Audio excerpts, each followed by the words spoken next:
This speech is perhaps the most difficult because it's the most personal. On Monday, I talked about how the vast majority of our law enforcement officers have only two things in mind: protect and serve. But as I noted then, we do have serious issues that must be resolved.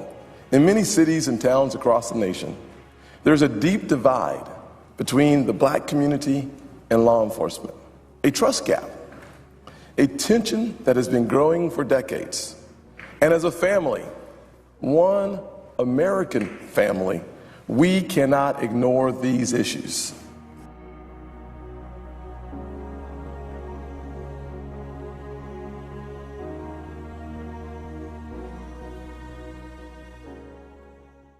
I don't know how to get a message across. If I march in the streets, people say I'm a thug. If I go out and I protest, people say that it's a riot. If I bend down on one knee, then it's not. What is the right way? That is something I've always wanted to know. What is the right way for a black person to get attention in America? I stand here before you today because I'm seeking for all of us, the entire American family, to work together so we all experience the lyrics of a song that we can hear but not see. Peace, love, and understanding.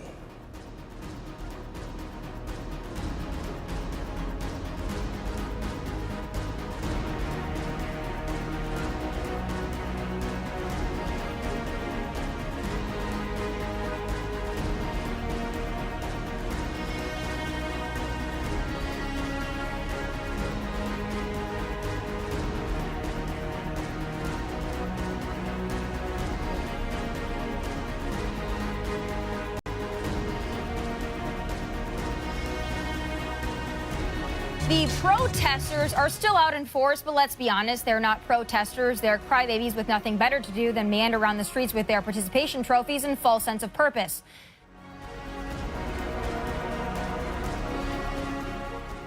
Okay, but now here's my thing. Let's address each of these things one by one. When you go protesting, turning into rioting and looting, that's not a Black Lives Matter phenomenon. That is what happens when there is a protest a lot of the time. There were people who rioted and looted when teams won in Chicago years ago. It doesn't mean that they are now bad people. That's what happens. There are some bad people in every instance. Going back to Black Lives Matter, though, for you to say that, you say they have good intentions, they had the good intentions. How are you labeling out the actions of a few and condemning an entire group? There is a distinction between a movement and the people. That is something that we keep coming back to. But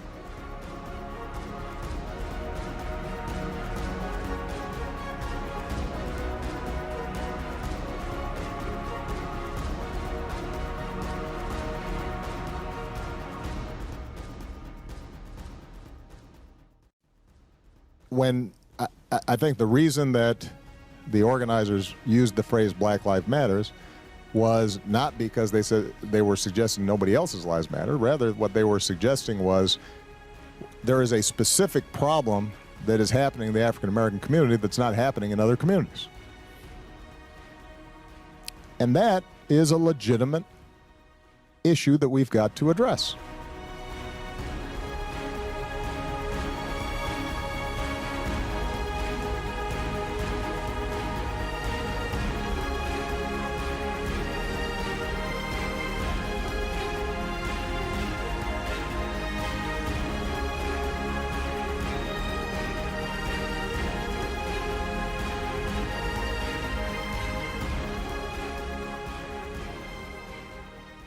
Reverend Dr. Martin Luther King Jr. said it so well. Returning violence with violence only leads to more violence and to even darker nights, nights, to paraphrase, without stars.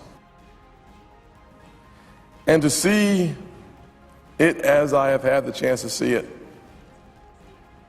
helps me understand why this issue has wounds that have not healed in a generation. It helps me to appreciate and understand and hopefully communicate why it's time for this American family to have a serious conversation about where we are, where we're going, and how to get there.